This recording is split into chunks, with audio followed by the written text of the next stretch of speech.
نحمده ونصلي ونسلم على رسوله الكريم أما بعد فأعوذ بالله من الشيطان الرجيم بسم الله الرحمن الرحيم إن الله وملائكته يصلون على النبي يا أيها الذين آمنوا صلوا عليه وسلموا تسليما اللهم صل على سيدنا محمد وعلى آل سيدنا محمد وبارك وسلم وصلي عليه۔ حضرات محترم کے بندہ ناچیز آپ کو سلام عقیدت و محبت پیش کرتا ہے۔ السلام علیکم ورحمۃ اللہ وبرکاتہ۔ اللہ تعالیٰ کا لاکھ لاکھ شکر ہے کہ آج ہم اس بابرکت اور با مقصد محفل میں شریک ہیں۔ اللہ تعالیٰ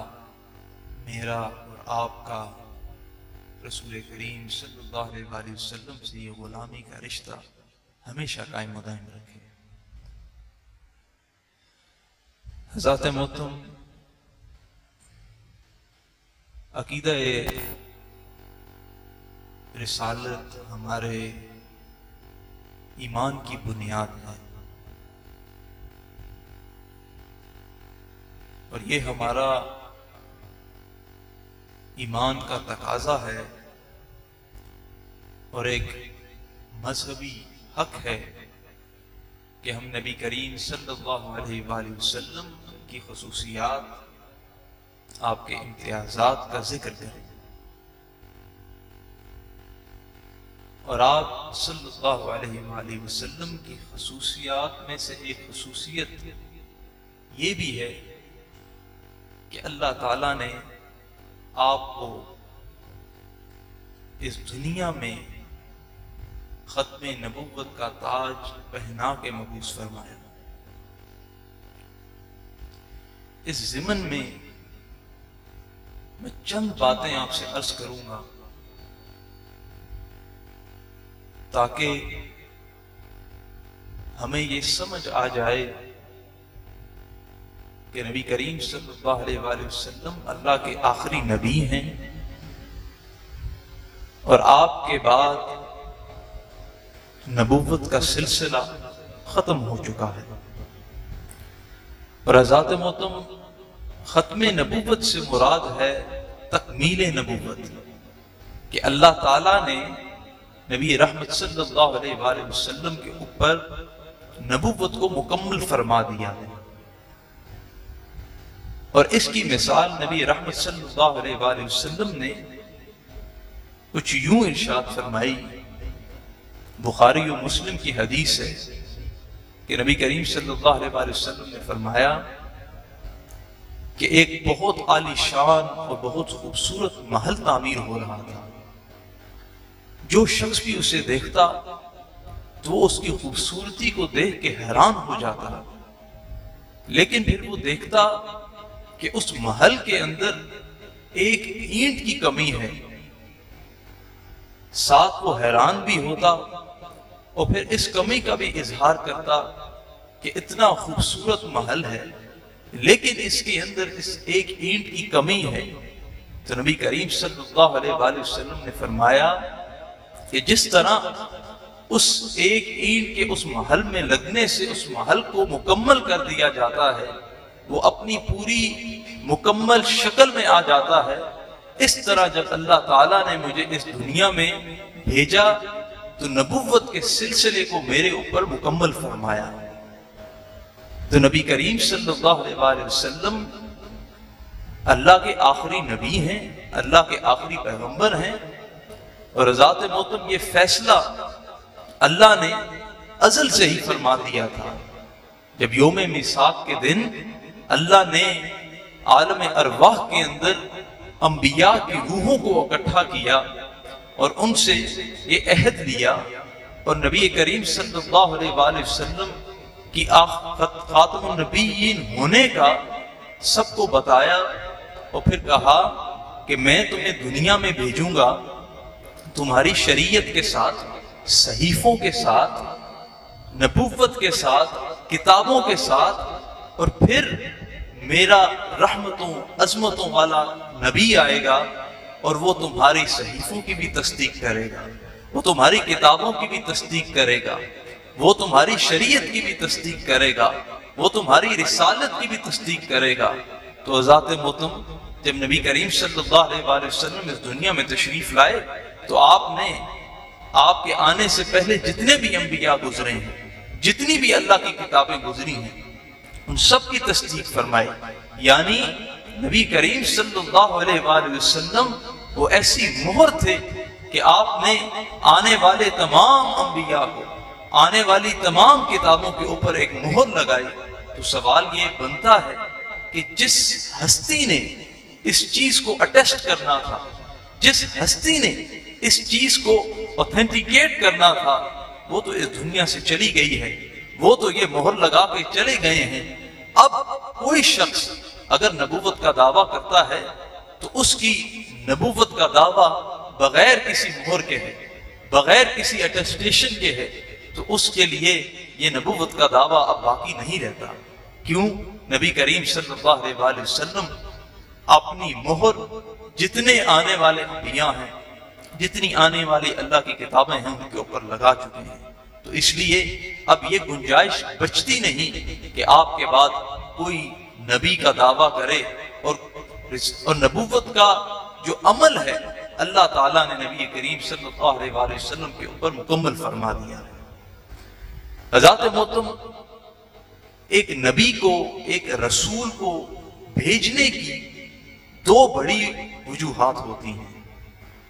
سب سے پہلی وجہ یہ ہوتی ہے کہ جب وہ نبی، وہ پیغمبر اس دنیا سے چلا جائے تو اس کی تعلیمات نامکمل ہوتی ہیں، تو اس لیے اللہ تعالیٰ دوبارہ ایک نبی کو بھیجتا ہے، ایک رسول کو بھیجتا ہے، تاکہ ان کی تعلیمات کو مکمل کیا جائے یا اس کو جاری رکھا جائے۔ دوسری سب سے بڑی وجہ یہ ہوتی ہے کہ جب کسی نبی کی تعلیمات کو بھلا دیا جائے، ایک نبی آیا، اس نے اللہ کی تعلیمات سے لوگوں کو بتایا، اور جب وہ اس دنیا سے تشریف لے گئے تو ان کی قوم نے ان تعلیمات کو بھلا دیا۔ یہ دو وجوہات ہوتی ہیں جس میں اللہ تعالیٰ دوبارہ پیغمبر کو بھیجتا ہے، دوبارہ رسول کو بھیجتا ہے، تاکہ وہ لوگوں کی اصلاح کر سکے۔ تو ذات محترم، اگر ہم اس پہلے نقطے کی طرف دیکھیں کہ جب تعلیمات نامکمل ہوں تو اللہ تعالیٰ پھر کسی نبی کو، کسی رسول کو بھیجتا ہے، کسی نبی کو، کسی رسول کو بھیجتا ہے۔ نبی کریم صلی اللہ علیہ وسلم جب اس دنیا میں تشریف لائے تو اللہ تعالیٰ نے تعلیمات کو بھی مکمل فرماتے ہوئے یہ ارشاد فرمایا،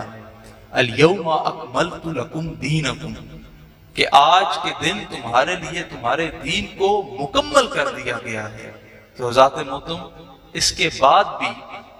اب کسی کے پاس کوئی وجہ نہیں بچتی، کوئی بات نہیں رہتی کرنے کے لیے کہ جس کے بعد اللہ نے اگر فرما دیا کہ تمہاری تعلیم، تمہارے دین کو مکمل کر دیا گیا ہے، تو اس کے بعد بھی نبی کریم صلی اللہ علیہ وسلم کے بعد کسی نبی کے آنے کی ضرورت نہیں ہے۔ اور دوسری بڑی اور مین وجہ یہ ہوتی ہے کہ جب اس نبی کی، اس رسول کی، اس پیغمبر کی تعلیمات کو بھلا دیا جائے، تو نبی کریم صلی اللہ علیہ وسلم کی تعلیمات کو کیسے بھلا دیا جائے جب اللہ تعالیٰ خود ارشاد فرما رہا ہے کہ یہ قرآن ہم نے آپ کے اوپر نازل کیا اور اس قرآن کی حفاظت پروردگار خود فرمائے گا۔ تو ذات محترم، جس چیز کی حفاظت پروردگار خود فرمائے، کیا وہ چیز بھلائی جا سکتی ہے؟ ناممکن ہے۔ اور نبی کریم صلی اللہ علیہ وسلم کی تعلیمات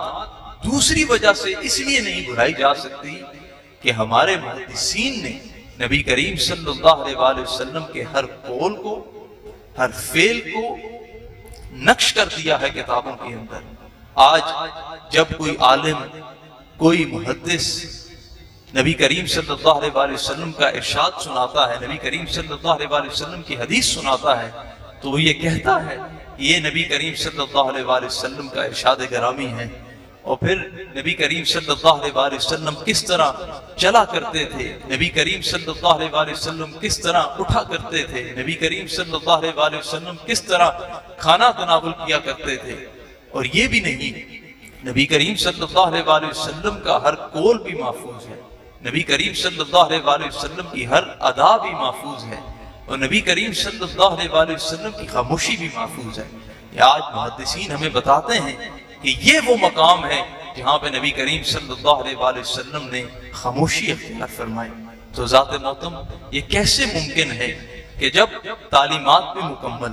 تعلیمات کو بھلایا بھی نہیں جا سکتا، کیونکہ اتنی کثیر تعداد کے اندر ان کو لکھ دیا گیا ہے، تو ذات محترم یہ واضح ہو جاتا ہے، یہ کلیئر ہو جاتا ہے کہ نبی کریم صلی اللہ علیہ وسلم کے بعد کسی اور نبی کے آنے کی ضرورت نہیں ہے۔ نبی کریم صلی اللہ علیہ وسلم کے اوپر نبوت کو ختم کر دیا گیا ہے۔ ذات محترم، یہ